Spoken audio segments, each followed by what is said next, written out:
Siamo ad Arre, a poca distanza dal centro del paese, la nobile famiglia Papafava, ramo collaterale dei Carraresi, tra il XVI secolo e il XVII costruisce questa villa dotata di 2 grandi barchesse con abitazioni per i lavoranti e granai e magazzini a servizio di una grande proprietà terriera che avevano in questo territorio. Solo ad Arre, in provincia di Padova, i Papafava disponevano di circa 350 campi, ma cospicue proprietà coltivabili e vallive della famiglia erano presenti anche nelle vicine Agna e Borgoforte.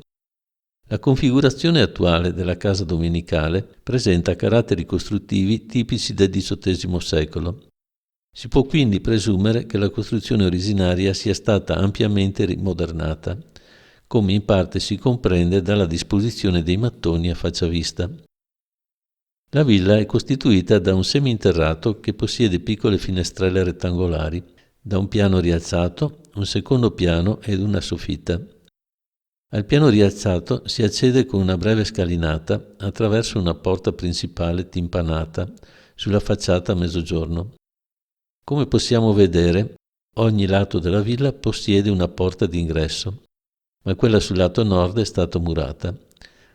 Ciascuna delle molte finestre è evidenziata da una cornice in marmo bianco. Si accede alla villa attraverso un cancello su fronte strada che immette ad un'area con piante ad alto fusto, residuali di un antico giardino. Questa entrata però non esisteva al tempo della proprietà Papafava, in quanto c'era un alto muro di cinta.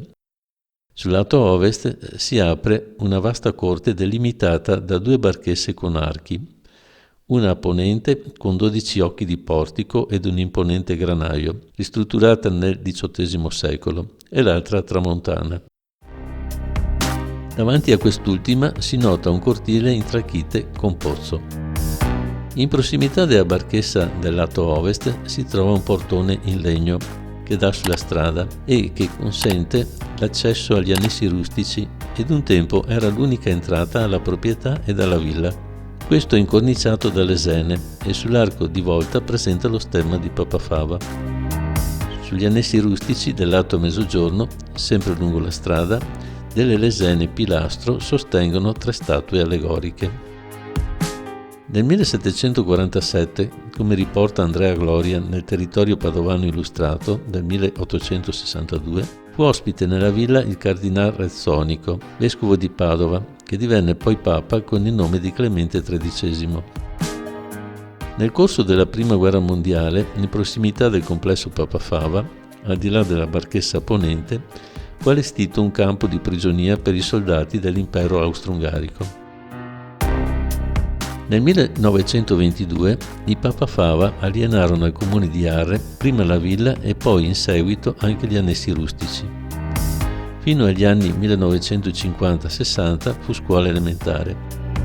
La villa ebbe un intervento di restauro poco filologico verso il 1980 e fino al 2001 fu scuola media e biblioteca comunale. Da allora, risultando poco economico un adeguamento per la sicurezza e la gestione del riscaldamento, la struttura è in attesa di una proposta di riutilizzo. Farla diventare una sede museale potrebbe essere una soluzione pure per il territorio circostante, in quanto il Conselvano è l'unica area nella quale non è stato aperto un museo per la valorizzazione della storia e della cultura locale, nonostante varie richieste di cittadini detentori di reperti, attrezzature agricole e macchinari d'archeologia industriale. Negli ultimi anni è stata restaurata anche una parte della barchessa verso la strada, ricavando una saletta per incontri culturali.